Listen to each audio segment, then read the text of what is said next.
नमस्कार दोस्तों, मैं आज आपको एक बहुत इंटरेस्टिंग कहानी सुनाता हूँ। वर्ष 1970 में एक अमेरिकी भारत आए और इनका नाम था हॉर्स्ट रेचलबैचर।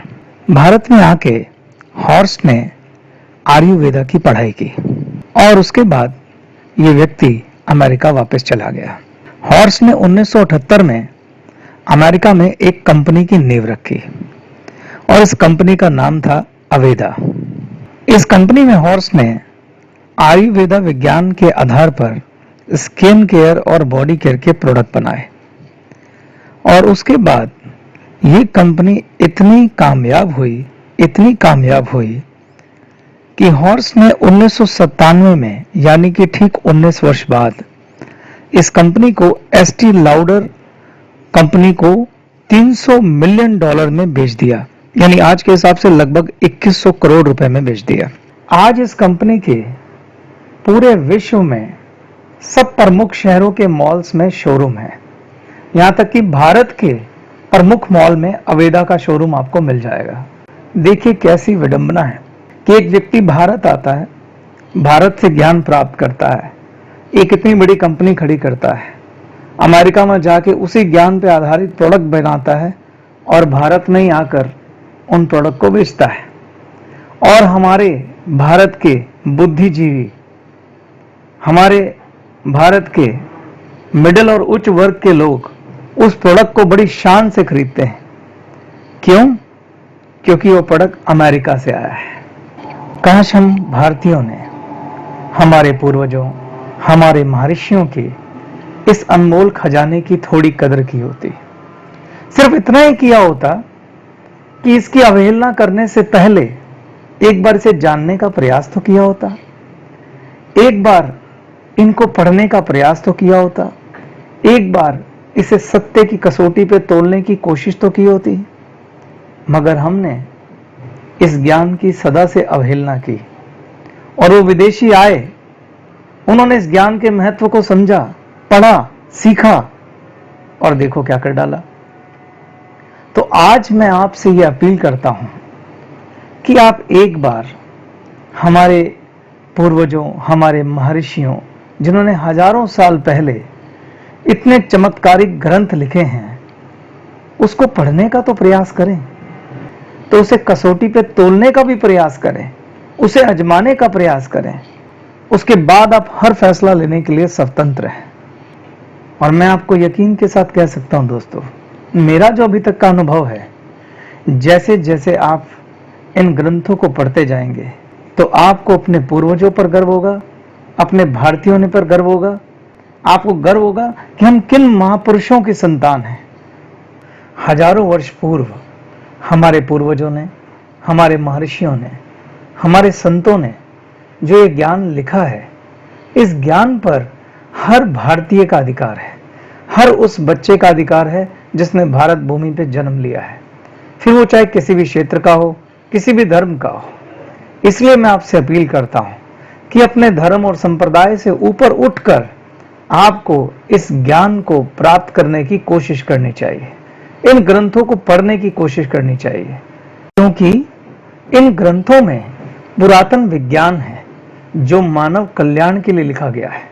अगर आप भी आयुर्वेद को पढ़ना चाहते हैं, आयुर्वेद को समझना चाहते हैं, तो मैं आपको 3 महर्षियों के बारे में बताता हूं जिन्होंने आयुर्वेद पे बहुत शोध किया और अद्भुत ग्रंथों की रचना की। एक ग्रंथ का नाम है चरक संहिता, जो महर्षि चरक ने लिखा। दूसरा ग्रंथ है सुश्रुत संहिता, जो महर्षि सुश्रुत ने लिखा। 2 और ग्रंथ हैं अष्टांग हृदयम और अष्टांग संग्रहम, ये महर्षि वाग्भट जी ने लिखे। इन ग्रंथों को अगर आप पढ़ेंगे तो आपको आयुर्वेद का भरपूर ज्ञान प्राप्त होगा। एक अच्छी बात यह है कि एक और संत अभी कलयुग में भी हुए हैं, जिनका नाम है श्री राजीव दीक्षित जी। उन्होंने इन ग्रंथों को पढ़कर बड़ी ही सरल भाषा में आम व्यक्ति को इन ग्रंथों का ज्ञान उपलब्ध कराया है। मैंने भी राजीव दीक्षित जी के बहुत से वीडियो देखे और जैसे जैसे मैं उन वीडियो को देखता गया तो मैंने आश्चर्य से अपने दांतों के नीचे उंगली दबा ली कि मैं क्यों इस तरह के ज्ञान से वंचित रह गया। उसी से इंस्पायर्ड होकर मैंने ये फैसला लिया कि इस ज्ञान को जानने का अधिकार भारत के हर व्यक्ति को है। और उसी कड़ी में मैं आपको आज आयुर्वेद का एक छोटा सा परिचय देना चाहता हूं, और उसके बाद आपसे कहना चाहता हूं, जितना अधिक हो सके आप राजीव दीक्षित जी को आयुर्वेद पे सुने। तो चलिए शुरू करते हैं। आयुर्वेद भारत की पुरातन चिकित्सा पद्धति है। आयुर्वेदिक चिकित्सा 3 दोषों पर आधारित है, जिसे त्रिदोष भी कहते हैं। और इन 3 दोषों का नाम है वात, पित्त और कफ। आयुर्वेदा के अनुसार मनुष्य को होने वाले लगभग 148 रोगों के लिए ये 3 दोष जिम्मेदार हैं। इन 3 दोषों के आधार पर हम अपने शरीर को 3 भागों में बांट सकते हैं। पहला भाग है सिर से लेकर छाती तक। सिर से लेकर छाती तक होने वाली लगभग 28 बीमारियां, जैसे कि खांसी, नजला, जुखाम इत्यादि, ये कफ बिगड़ने से होते हैं। छाती से लेकर कमर तक, छाती से लेकर कमर तक होने वाली लगभग 50 बीमारियां, जैसे कि पेट में गैस, एसिडिटी, कॉन्स्टिपेशन इत्यादि, पित्त दोष के बिगड़ने से होती हैं। और कमर से लेकर पैर तक होने वाली लगभग 80 बीमारियां, जैसे कि जोड़ों का दर्द, चलने फिरने में तकलीफ, ये वात बिगड़ने पर होती हैं। अगर तीनों चीजें बिगड़ जाएं, अगर किसी व्यक्ति का कफ, पित्त, वात तीनों बिगड़ जाएं, तो कुल 158 बीमारियों को वह न्योता देता है। वात, पित्त और कफ पंच तत्वों से मिलकर बने हैं। आयुर्वेदा के अनुसार हमारा शरीर पंच तत्वों से मिलकर बना है। ये पंच तत्व हैं पृथ्वी, आकाश, वायु, जल और अग्नि। वायु और आकाश मिलकर वात का निर्माण करते हैं, अग्नि और जल मिलकर पित्त का निर्माण करते हैं, और पृथ्वी और जल मिलकर कफ का निर्माण करते हैं। ये वात, पित्त, कफ देखने में कैसे होते हैं? कफ, जो नाक से निकलने वाली बलगम है, उसे हम कफ कहते हैं। ये थोड़ा गाढ़ा और चिपचिपा होता है। पित्त, कई बार मुंह से अम्ल जैसा पदार्थ निकलता है खट्टे डकार के साथ, उसे पित्त कहते हैं। वात, शरीर से जो हवा बाहर आती है उसे वायु कहते हैं या वात कहते हैं। ये देखने में अदृश्य होती है। क्योंकि हमारा शरीर भी पंच तत्वों से बना है, इसलिए वात, पित्त और कफ का हमारे शरीर के संचालन में एक महत्वपूर्ण रोल है। वात, क्योंकि वायु है, इसलिए शरीर में जितने भी मूवमेंट वाली क्रियाएं हैं वो वात की मदद से होती हैं, जैसे कि रेस्पिरेशन, ब्लड की मूवमेंट, या फिर मल त्यागना, मूत्र त्यागना। इन सब क्रियाओं के लिए वात जिम्मेदार है। पित्त का मुख्य काम मेटाबॉलिज्म को नियंत्रण करना है, यानी कि आपकी पाचन क्रिया के लिए मुख्यतः पित्त जिम्मेदार है। आयुर्वेद की भाषा में पित्त आपकी जठर अग्नि को मजबूत करता है। सॉलिड प्लस वाटर मिलकर कफ बनता है, और ये हमारे शरीर की संरचना करने में मदद करता है। शरीर की ग्रोथ कफ की वजह से होती है। अब आपको वात, पित्त और कफ तो समझ में आ गया। अब मैं आपको वात, पित्त, कफ दोष समझाऊंगा। अगर किसी मनुष्य के शरीर में वात, पित्त और कफ संतुलित रहते हैं तो वह मनुष्य निरोगी रहता है। लेकिन अगर यह संतुलन बिगड़ जाता है, अगर इनमें से किसी एक की भी वृद्धि हो जाती है, तो वो उसका दोष कहलाता है। अगर किसी मनुष्य के वात में वृद्धि हो गई तो वात दोष हो जाएगा, अगर किसी मनुष्य के पित्त में वृद्धि हो गई तो पित्त दोष हो जाएगा, और किसी मनुष्य के कफ में वृद्धि हो गई तो कफ दोष हो जाएगा। और उसी के अनुसार उस मनुष्य को रोग होंगे। किसी मनुष्य का वात भी बिगड़ सकता है, पित्त भी बिगड़ सकता है, कफ भी बिगड़ सकता है, और किसी का वात पित्त भी बिगड़ सकता है और किसी के तीनों बिगड़ सकते हैं। आयुर्वेदा के अनुसार एक मनुष्य को होने वाली सभी बीमारियों का कारण वात पित्त कफ का संतुलित ना होना है। अब अगला प्रश्न यह उठता है कि वात पित्त कफ का संतुलन बिगड़ता क्यों है? आयुर्वेदा के अनुसार हमारे शरीर के संचालन के लिए वात पित्त कफ हमारे द्वारा लिए हुए भोजन से पोषित होते हैं। जो भी भोजन हम खाते हैं उसकी भी अपनी एक प्रकृति है। अगर आप ऐसा भोजन ले रहे हैं वात पित्त और कफ के अनुसार संतुलित है तो आपका वात पित्त कफ भी संतुलित रहेगा। लेकिन अगर आप ऐसा भोजन ले रहे हैं जिसमें वात की प्रकृति ज्यादा है तो आपको वात दोष हो सकता है, और अगर ऐसा ले रहे हैं जिसमें पित्त की प्रकृति ज्यादा है तो आपको पित्त दोष हो सकता है। इसके अलावा एक और महत्वपूर्ण बात समझने की आवश्यकता है। आयुर्वेद ने सभी मनुष्यों को 3 प्रकृतियों में बांटा है। हर व्यक्ति की अपनी एक मूल प्रकृति है। किसी की वात प्रकृति है, किसी की पित्त प्रकृति है, किसी की कफ प्रकृति है। आइए अब मिलकर इस टेबल पर एक नजर डालते हैं जिसमें मैंने संक्षेप में वात पित्त कफ को समझाने का प्रयास किया है। सबसे पहला पॉइंट, कफ सिर से छाती तक, पित्त छाती से कमर तक एंड वात कमर से पैरों तक।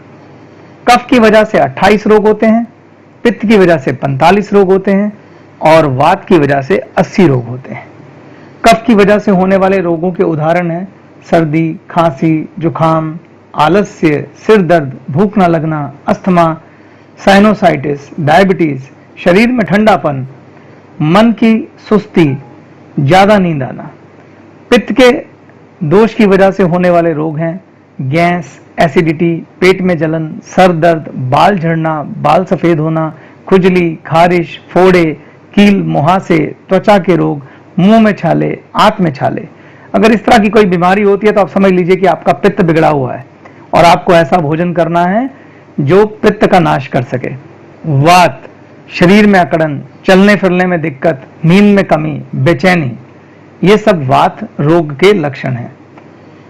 कफ 0 से 14 वर्ष में प्रबल होता है, पित्त 14 से 60 वर्ष में प्रबल होता है और वात 60 वर्ष से अधिक आयु में प्रबल होता है। जो नाक से बलगम निकलती है वो कफ होता है, जो मुंह से बलगम निकलता है वो पित्त होता है, और जो भी वायु शरीर से बाहर निकलती है किसी भी फॉर्म में वो वात होता है। कफ शरीर की संरचना में मदद करता है, शरीर की ग्रोथ में मदद करता है। पित्त पाचन, भूख, प्यास, शरीर का ताप, इस कार्य को करता है। और वात शरीर में जो ट्रांसपोर्टेशन होती है, खून का संचालन, श्वासों का संचालन, उसके अलावा मल त्यागने का संचालन वात की वजह से होता है। कफ रात में बहुत प्रबल होता है, पित्त दोपहर में प्रबल होता है और वात सुबह प्रबल होता है। हम सबकी अपनी एक मूल प्रकृति होती है। कफ के निवारण के लिए अगर किसी का कफ बढ़ा हुआ है तो उसे च्यवनप्राश, शिलाजीत, दूध में केसर, दूध में हल्दी, दूध में पिपली, तुलसी, अदरक, चाय में मसाला, शहद, गुड़ इत्यादि डालना चाहिए। कफ जो है उस दोष का निवारण करते हैं। पित्त के निवारण के लिए हमें एलोवेरा, गेहूं, गिलोय, देसी गाय का घी, मसाले कम खाने चाहिए, कच्ची सब्जियां खानी चाहिए, अंकुरित दलिया खाना चाहिए, दूध, देसी गाय का दूध पीना चाहिए, खीरा खाना चाहिए, तरबूज खाना चाहिए, नारियल पानी पीना चाहिए। मुंह की लार बहुत महत्वपूर्ण है, हरी सब्जियां, मुंह की लार में भी सुबह की कच्ची लार बहुत महत्वपूर्ण है, सलाद, ये सब खाना चाहिए। वात के लिए हल्दी, निगुंडी, एलोवेरा, ये सब खाना चाहिए। हमें अपनी औषधियों का चयन भी मूल प्रकृति के अनुसार ही करना होता है। इसके अलावा परहेज बहुत महत्वपूर्ण है।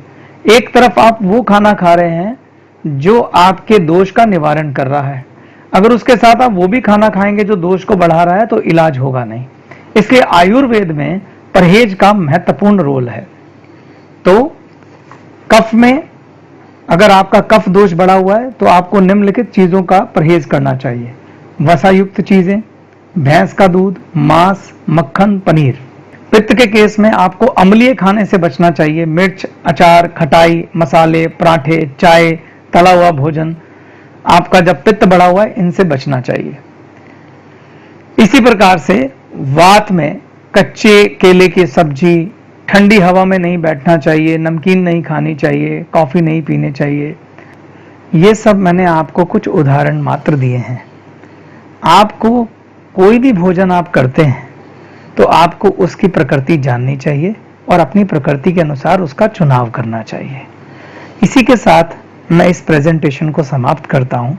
किसी गलती या त्रुटि के लिए मुझे क्षमा करें, क्योंकि मेरा एकमात्र उद्देश्य सिर्फ यही है कि आप स्वस्थ रहें, आपका मंगल हो।